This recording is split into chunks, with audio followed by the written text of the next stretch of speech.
भजन करो ले हारमोनियम, प्रभु जय श्री राम के। भजन करो ले हारमोनियम, प्रभु जय श्री राम के। प्रबंध करेंगे वही प्रभु, रोटी कपड़ा मकान के। प्रबंध करेंगे वही प्रभु, रोटी कपड़ा मकान के। भजन करो ले हारमोनियम, भजन करो ले हारमोनियम, प्रभु जय श्री राम के। प्रबंध करेंगे वही प्रभु, रोटी कपड़ा मकान के। प्रबंध करेंगे वही प्रभु, रोटी कपड़ा मकान के।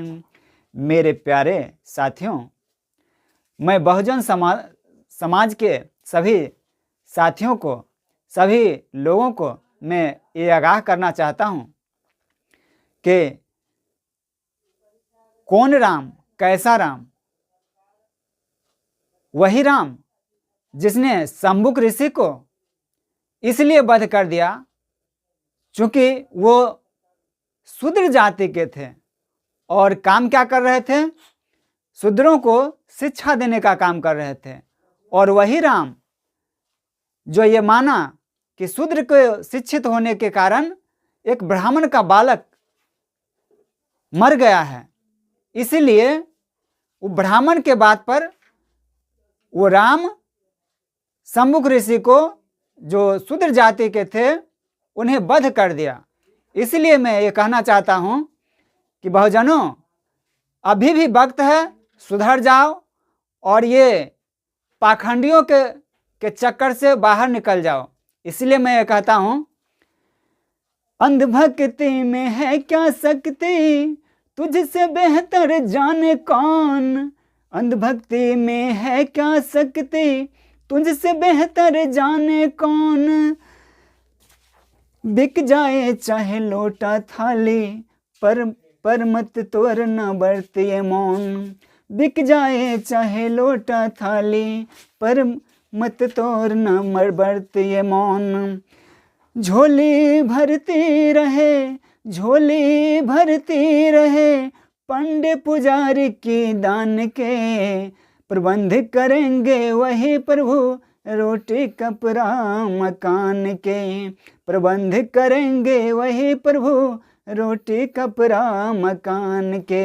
मैं ये कहना चाहता हूँ कि राम नाम का घंटा बजाने से आपका क्या भला होने वाला है?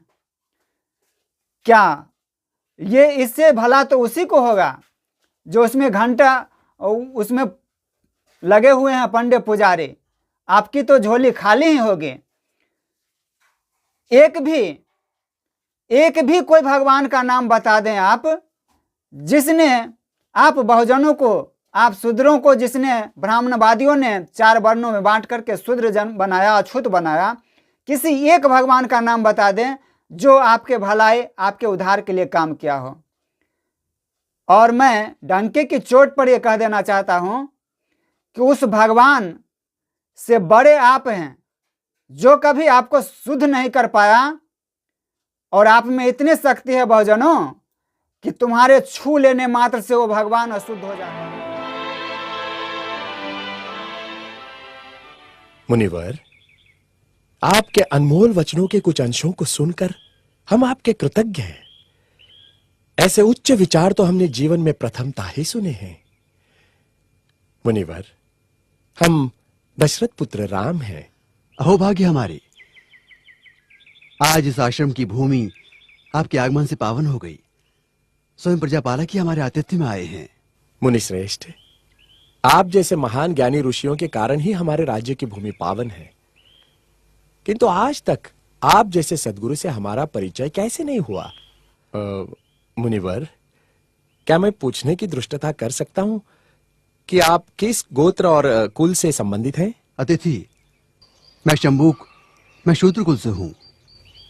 भ्रष्ट कर दिया शूद्र ने, पानी पिलाकर अपवित्र कर दिया हमें। छी छी, अब शरीर शुद्धि के लिए गौमूत्र छिड़कना होगा। ज्ञान की ऊंचाई पर एक नीच शूद्र? हमारा हृदय इसे स्वीकार नहीं करता। किंतु ये सत्य है राजा राम, मैं शूद्र हूं।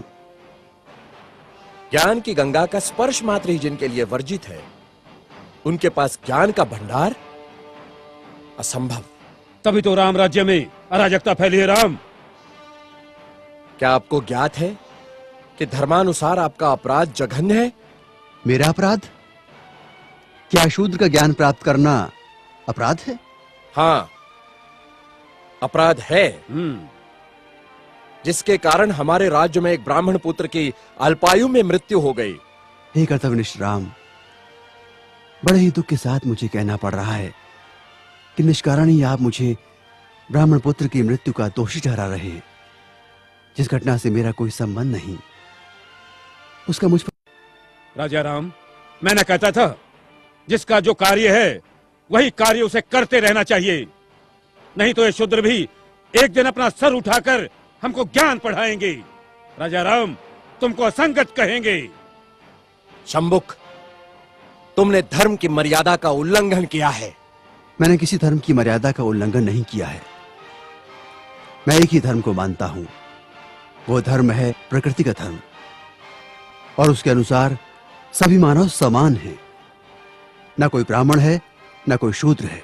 देखो देखो इसकी जीवा कैसी लप लपा रही है। भविष्य में शास्त्र धर्म की शिक्षा लेकर तुम राजा राम को ही आह्वान दोगे।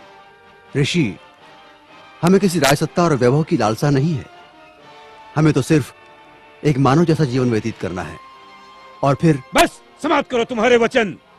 2 अक्षर क्या पढ़ लिए, हमें ही ज्ञान की भाषा सिखाने लगे। राम, ये अपराधी है और इसे दंड मिलना ही चाहिए, नहीं तो ऐसे पापियों के कारण हमारे राज्य में आपत्ति आ सकती है। आपके धर्म की पाप और पुण्य की कल्पना से मैं अच्छी तरह परिचित हूं। वो सारा पाखंड आपने अपने स्वार्थ के लिए रचा है और सारी प्रजा को मूर्ख बना रहे हैं। अपनी वाणी को रोको शंभुक। हम अपने परम पूज्य गुरु का और अपमान नहीं सह सकते।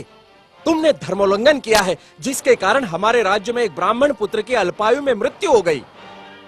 हम अपने राज्य के ब्राह्मणों को और व्यथित नहीं कर सकते शूद्र। किंतु ब्राह्मण पुत्र की मृत्यु का कारण मैं कैसे हो सकता हूं? हे राजन, बड़ी नम्रता से दुस्साहस कर रहा हूं। आप तनिक अपने मन दर्पण में झांक कर तो देखें, तो आपको पता चलेगा कि आज की और कल की आपकी छवियों में कितना अंतर पड़ा है। हे मर्यादा पुरुषोत्तम, प्रजा के अहंकार को कुछ क्षण के लिए त्याग कर तो देखो।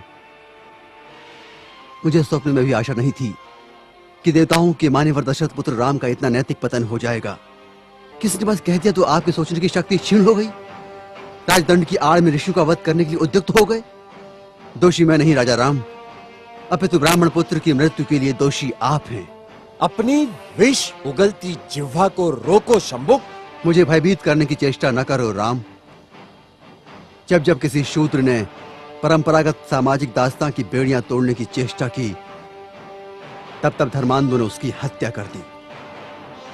मुझे मृत्यु का भय नहीं राम। एक शंभुक जाएगा तो दूसरा शंभुक निश्चित ही पैदा होगा। शंभुक, मैं राम, स्वाभिमान और स्वतंत्रता का लघु जीवन भी दास्ता और अपमान से भरे दीर्घायु से कई गुणा सुखकर है। अब यदि एक भी शब्द तुम्हारे मुख से और निकला तो मैं सत्य हूं और सत्य की कभी मृत्यु नहीं होती।